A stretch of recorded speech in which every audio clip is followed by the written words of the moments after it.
I'm going to be getting into a sort of a mini training today around one of the most effective tools that I help people use to bring greater resilient control to their life. And I'm going to sort of share it in a kind of very top line way, and in the hope that it gives you the same benefit.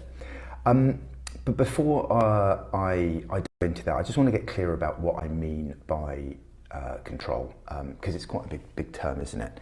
And what I don't mean by control is kind of a rigid militant kind of way of being in the world, of being in total control and not having the leeway or the levity to kind of enjoy your life and what you're doing.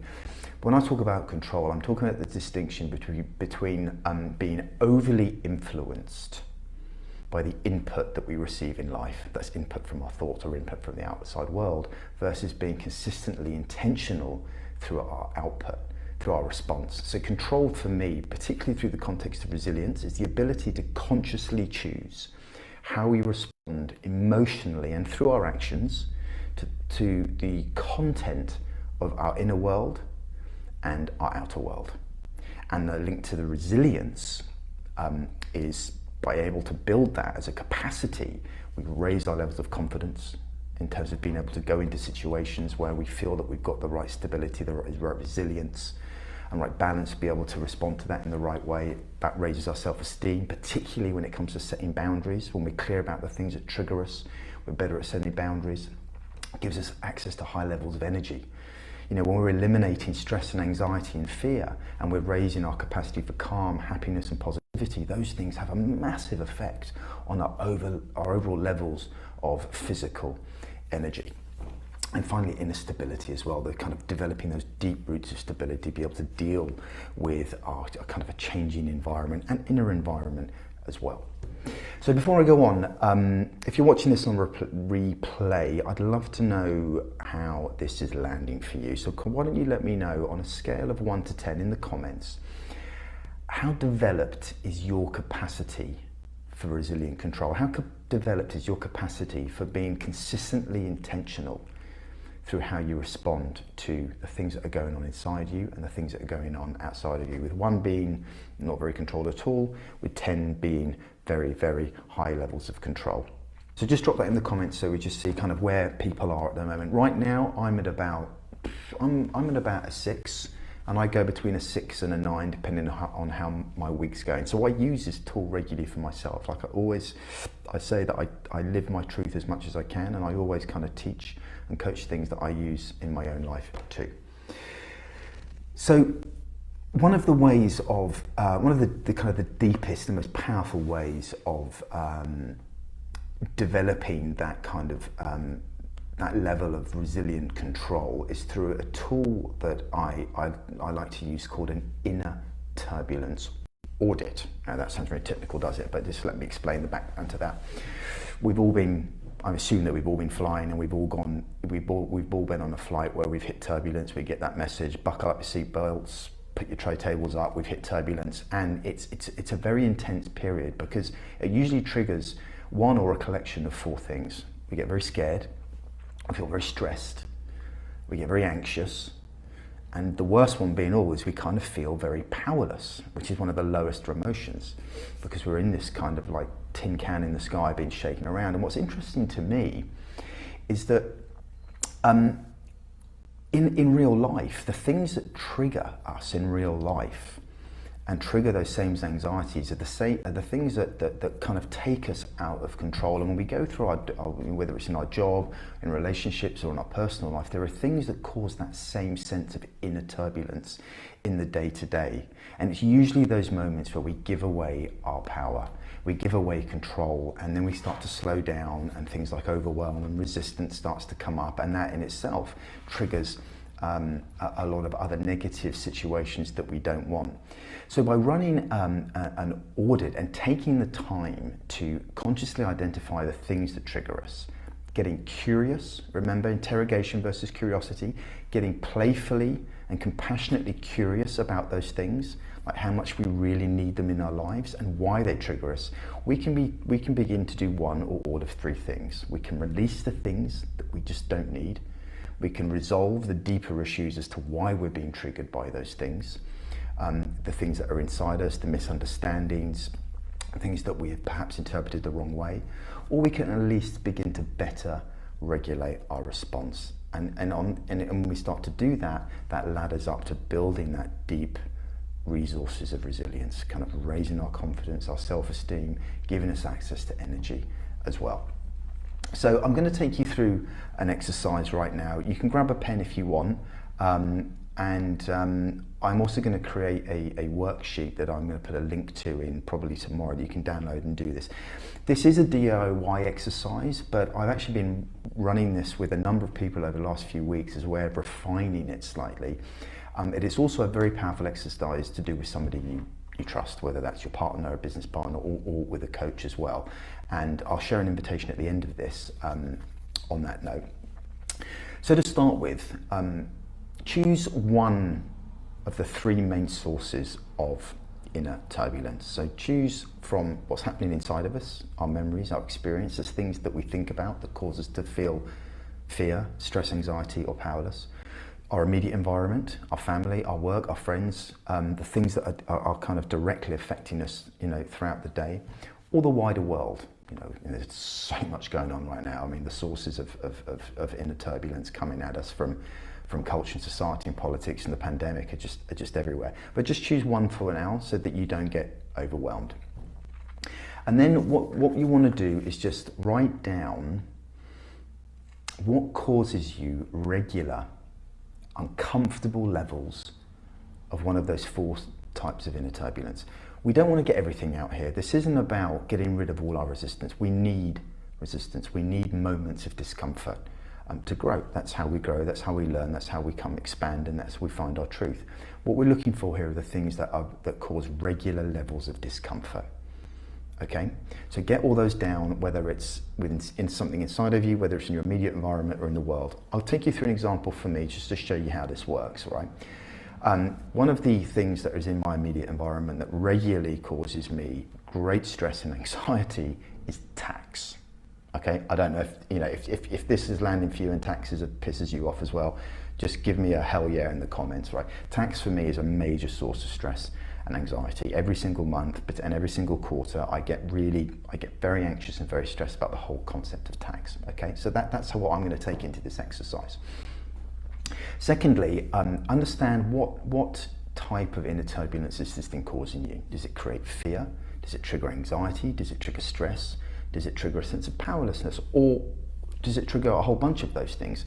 The key is to really get clear on what's going on, because clarity precedes change, and clarity is just present through everything that I love to talk about and I love to teach.